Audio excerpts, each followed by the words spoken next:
Papa Eds, hatid sundo si wifey kahit masama ang pakiramdam.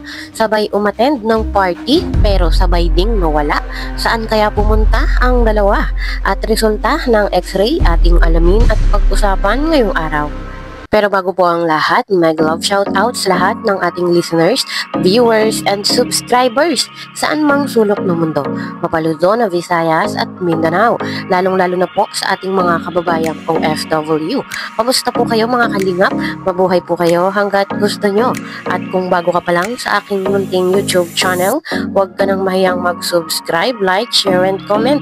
Huwag mo na rin kalimutang i-click ang notification bell nang sa ganon ay updated ka sa aking mga paparating na video. At syempre, patuloy po nating suportahan si Kalingap Rob at ang ating ama ng Kalingap, ang nag-iisang founder, si Kuya Val Santos Matubang. Kung maaari po ay no skip ads nang sa ganon ay mas marami pa tayong malingap na nangangailangan. At kunting paunawa po, kung maaari ay tapusin niyo muna ang kabuang video nang sa ganon ay akma ang inyong mga komento. At yun na nga po mga kalingap, naging successful ang birthday celebration ni Joy Diwata. Tulad po nung kay Carla, nung kanyang birthday ay marami din pong nagpaabot ng mga regalo, mga cash at money bouquet. Sabi nga po ng mga ilang supporters ay abangan naman daw yung 18th birthday ni Viancy. At talagang paramihan ng sponsor ang mga Kalingap Angels, ang mga beneficiaries ni Kalingap Rob. Talagang pag birthday nila ay marami silang natatanggap na blessings. At yun nga po mga kalingap, buong akala ng lahat ay si Viancy lang ang makaka-attend ng birthday ni Joy Diwata. Pero yun pala ay makaka-attend din si Kalingap Edu. At alam naman natin si Kalingap Edu nga po ay masama ang lagay ng pakiramdam. Kaya expected na po natin at nagsabi din naman siya doon sa kanyang live na baka hindi nga po siya maka-attend ng party. So kahit po masama yung pakiramdam ni Papa Eds ay talagang hinatid pa rin niya. Talagang sinundo pa rin po ng sasakyan ni Papa Eds si wifey. Grabe. Bilib na bilib talaga ako dito sa Eds na to. Grabe talaga. Bilib na bilib talaga ako na hindi niya matiis si Viancy. Kahit nagpipilay-pilay na yan. Kahit hindi na makalakad yan. Grabe. Grabe ang pagmamahal niya dito kay Viancy, mga kalingap. Kasi special talaga ito si Viancy. Ako na mismo nagsasabi. Nagulat nga kami kanina. Ayun, napanood naman po natin mga kalingap na kahit po yung ibang mga K-boys, yung ating ibang mga kalingap ay nagulat dahil po umattend din si Papa Eds mismo doon sa event. At ang matindi pa ay talagang nagpakita si Papa Eds ng sobrang pagpapahalaga dito kay Viancy na kahit meron siyang nararamdaman, meron siyang iniindang sakit, ay hindi niya ito matiis at hinatid pa rin niya.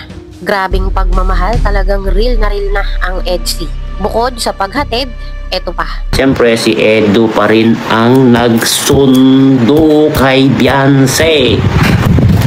Ayun, narinig naman po natin mga kalingap na si Papa Eds ay hatid at sundo pa rin si wifey sa kabila ng kanyang nararamdaman, sa kabila ng kanyang sakit na iniinda. Hindi niya po talaga hinayaan na mag-isa lang si wifey doon sa mismong event. So kahit sino naman po mga kalingap ay sobrang maa-appreciate yung ganong klaseng effort ni Papa Eds na kahit masama yung kanyang pakiramdam ay gagawin pa rin niya yung kanyang tungkulin. Yun nga pong paghatid at pagsundo dito kay wifey. At sobrang nakakataba po yun ng puso mga kalingap. Sobrang malaking points yun para sa aming mga babae. At tulad po nung sinabi ni Kuya Gilo, talagang nakakabilib si Kalingap Edu. Biruin nyo po yun mga kalingap, masakit pa yung kanyang buong katawan, yung kanyang likod, at nahihirapan pa siyang huminga.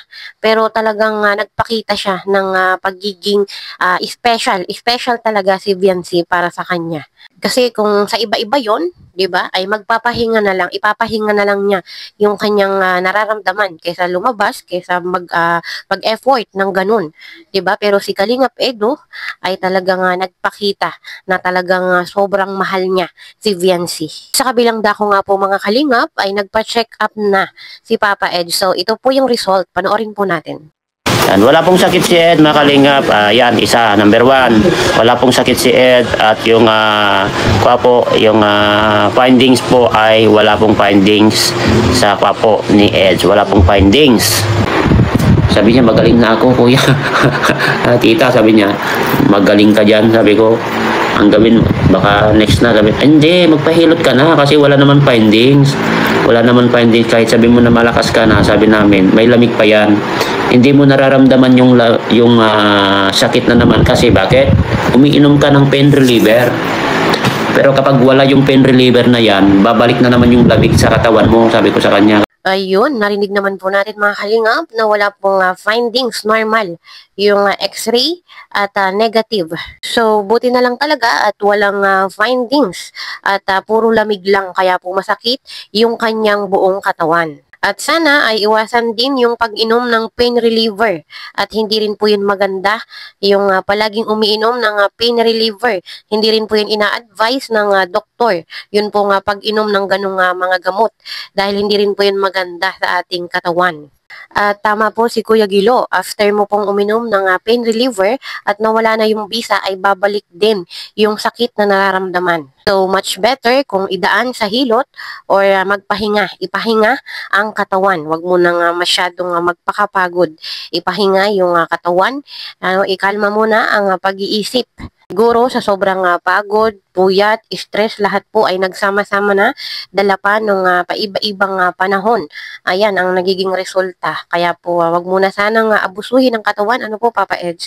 At maraming naghihintay sa'yo, lalo na si wifey. Naku.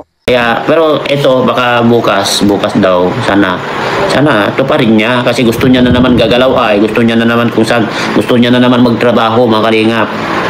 Gusto niya, malapit lang daw. Yan, pinagalitan ng mga Marites, pinagalitan ni Mrs. ko, pinagalitan ni na nurse, ila Sikmaya, na huwag mo munang pilitin, magtrabaho. Malapit lang naman mga ate, sabi niya daw.